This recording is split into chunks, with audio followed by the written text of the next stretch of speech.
Hello and welcome in fellow ESO addicts. The Necrom chapter has been out for a while now, and with it came a variety of content like new zones, story quests and the Arcanist class. But today we're going to be talking about the new armor sets, and specifically how useful these sets are in PvP. Necrom saw the addition of 13 new armor sets, each with their own unique stats and bonuses, so I'm going to be ranking how good these are in different PvP environments. Of course, it's just my opinion, so take it with a grain of salt. I'm sure not everyone would agree, but that's the beauty of ESO. There's no correct way to play. And besides, what do I know? I'm just some dude on the internet. Anyway, let's get started.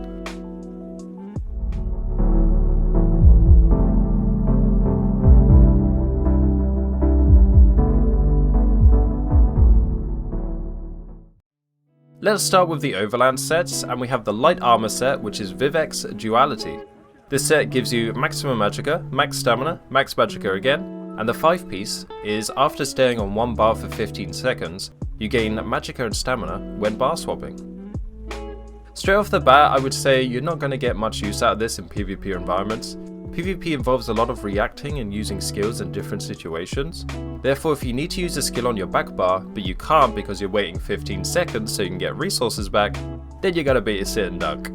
I think this set could be improved by restoring magicka and stamina at smaller increments. For example, if you bar swap at 5 seconds you get 2k, after 10 seconds you get 4k, and 15 seconds 6k. But sadly, as it stands, I would put this in D tier. Next up we have the medium armor set Kimono Tong. This gives you 3 lots of weapon and spell damage, and in the 5-piece bonus, on gaining kill XP from a monster, gain 1 weapon and spell damage for every 50 XP the monster is worth for 30 seconds.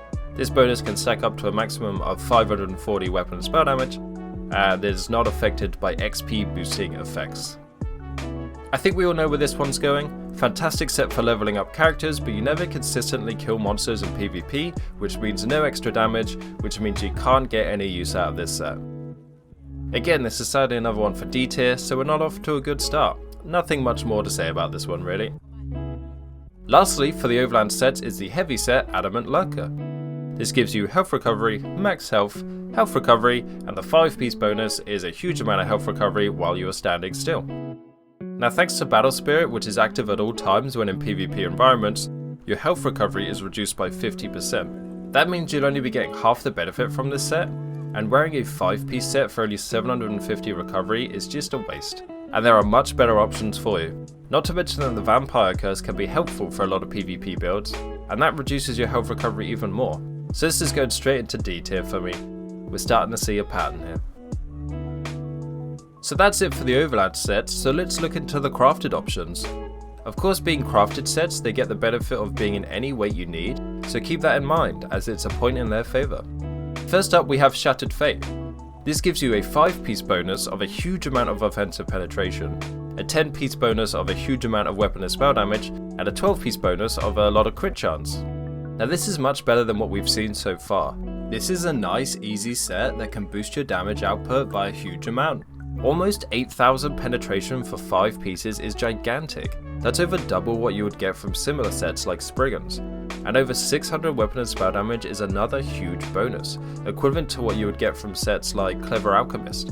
But where Alchemist requires the use of a potion and only lasts 20 seconds, Shattered Fate is up at all times. The only downside of this set is that you lose out on the 2, 3 and 4-piece bonuses that you would usually get for wearing 2 different 5-piece sets. Because of this, it can't quite go into S tier, so I'm going to be putting it in A tier. Not to mention that this set is great for the no proc campaign as well, a very good option all round though. The next crafted set we have is Telvanni Efficiency. This gives you max stamina, health and magicka, and the 5-piece bonus, while you have a living companion, reduce the cooldown of their abilities by 50%. While you do not have a living companion, reduce the cost of your magicka, stamina, health and ultimate abilities by 8%. So at first glance I was ready to write off this set because of course you can't use companions in PvP, but then I realised something. Without a companion you get a reduced cost of all your abilities including ultimates by 8%, and this works in PvP. When we compare this to similar sets, it actually starts looking pretty good. Sets like Battlefield Acrobat or Alteration Mastery give you more recovery, but the 5-piece bonuses only reduce the cost of your abilities by 6%. This means that if you're just looking for the cost reduction and don't need the recovery, you're better off going with Telvanni Efficiency. That being said, there are way better sustain sets out there that I would choose over this, like Wretched Vitality for example. Because of that, I can only put this set into B tier. For the final craftable set, we have Seeker Synthesis. This gives you max health, max magicka, max stamina, and when you cast an ability that costs resources while in combat, you reduce your potion cooldown by 0.6 seconds. This effect can occur every 0.6 seconds. Now I'm kind of on the fence about this set. First of all, there are way better alternatives that you would want to use for PvP, but I do think this set could come in handy in specific builds. For example, if you're playing an Argonian, this set could help you get even more benefit from the resourceful racial passive that restores resources every time you use a potion. Or if you're running a build using Clever Alchemist that buffs your damage when using a potion. So reducing your potion cooldown, allowing you to use more potions and therefore proc more buffs more often, could come in handy. But again, I'm not sure those benefits would outweigh a lot of other sets that would just buff your character anyway, without having to wait for the potion cooldown. In the end, I've decided to put this in C tier.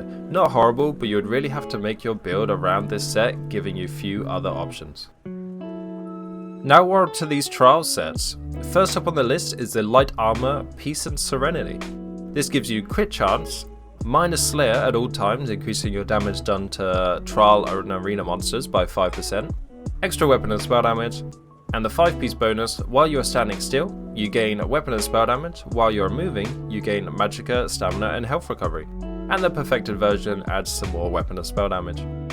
So of course, right off the bat, we're getting minus Slayer, which is not helpful for killing other players, no matter how monstrous you think they are. And the 5-piece bonus is going to be really difficult to make work. Sure, the recoveries whilst moving could come in handy, but having to stand still to get extra damage is very dangerous in PvP environments. Movement is so important when fighting other players, and if you have to stand still to get your damage off, then you're going to be a sitting duck. You can't run away or get behind cover or even dodge roll out of attacks. So sad to say, but here we have yet another D tier. Sorry trial fans. And now we have the next trial set, Ansel's Torment. This gives you crit chance, minus Slayer, offensive penetration, and the 5-piece increases your damage done against monsters by 7%. When you interrupt an enemy, you increase your damage done against monsters by an additional 7% for 10 seconds, and the perfected version adds more crit chance. D tier. Moving on. Next up we have Transformative Hope. This set gives you 4% healing done, minor Aegis again, magicka recovery, and the 5-piece is while you're in combat, when you heal yourself or an ally that is below 50% health, you ignite a spark of hope within them for 3 seconds. If they are above 90% health when the effect ends, you and the ally gain a major heroism for 15 seconds, and this effect can occur once every 20 seconds per target, and the perfected adds an additional 4% healing done. Now even though this set, once again, has the useless PvP buff minor Aegis, I actually still kind of like it. Running this on a support healer capable of dishing out the big burst heals could be super beneficial. 15 seconds of major heroism is a huge buff. That's going to let your group use a lot more ultimates, therefore increasing all-round DPS and survivability. The requirements to hit that buff though, and the 3-piece bonus do hold this set back a bit for PvP, but I'm willing to put this in a solid B tier. For the last of the trial sets we have Tester Resolve.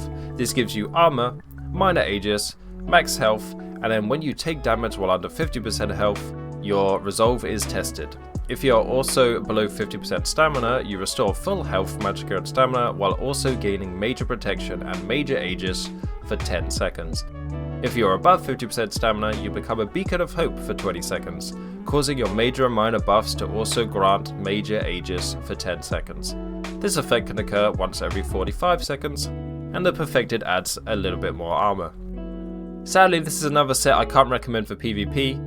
Both minor and major Aegis are useless buffs for fighting other players, and there are too many requirements that need to be hit to get any use out of this set. Sad to say it, but it's another set for the growing pile of D tier. So lastly, that brings us to the mythic items that were added with the Necrom chapter. Here we have Velothi Mage's Amulet. This gives you offensive penetration, and then increase your damage done to monsters by 15%. Also grants minor force, increasing critical damage by 10%, but reduces your light and heavy attack damage by 99%. So this is a set specifically to help people who struggle with light weaving, which is important for PvP, but it's definitely more important for PvE. So this is a more PvE focused mythic item. If you wear this in PvP, you'll only get the benefit of minor force at all times. There are much easier ways of getting minor force, so don't wear this in PvP. Straight to D tier with you. Next we have the Esoteric Environment Greaves. These, what they do is, while you are above 50% stamina, reduce your direct damage taken by 50% and lose 968 stamina whenever you take direct damage, up to once every 0.25 seconds. Now stamina is very important in PvP. You need it to sprint, dodge roll and break free whenever you get stunned. Having a mythic that makes you lose huge amounts of stamina doesn't sound worth it, even with the 50% reduction to direct damage taken. You're going to be losing close to 1000 stamina every time you even get light attacked, until you fall below 50%, and then the mythic becomes useless anyway. Not what I would recommend. Again, it's another for the D tier. And last of all, we come to Crypt Cannon Vestments.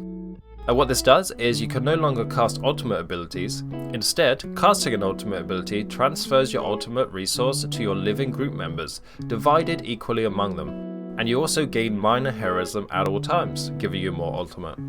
This is an interesting mythic and could be really useful depending on the group you're playing with.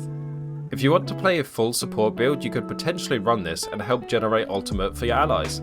There are a few things that again hold this one back though. Firstly, how your ultimate is divided up equally means that the bigger group, the less ultimate everyone receives, might not be that useful. But also, with this equipped, then anything that activates when you use an ultimate just won't work. That means that no Battle Roar passives for Dragon Knights, no Balog monster set buff, and so on. Because of that, I would still choose another mythic and use an ultimate that can help the entire group instead of passing my ultimate to them. Because of that, I'll let this one slide into C tier. So there we have it. That's my opinion on how viable the Necrom Armour sets are in PvP. Now when I started this video, I really didn't expect to be putting so many of the sets that low on the tier list, but I think it does kinda hint at how PvP isn't a priority when it comes to new content for ESO. There's not a single set here that I would say is a must-have for PvP. I don't know if the sets are bad necessarily, or if the current PvP meta forces people into using certain sets just to stand a chance. But that's a discussion for another video. Going forward, I would love to see more PvP related content being added with each update. The fact that people still jump into Cyrodiil every day, 9 years after release, proves that there is still an audience there who loves that aspect of the game.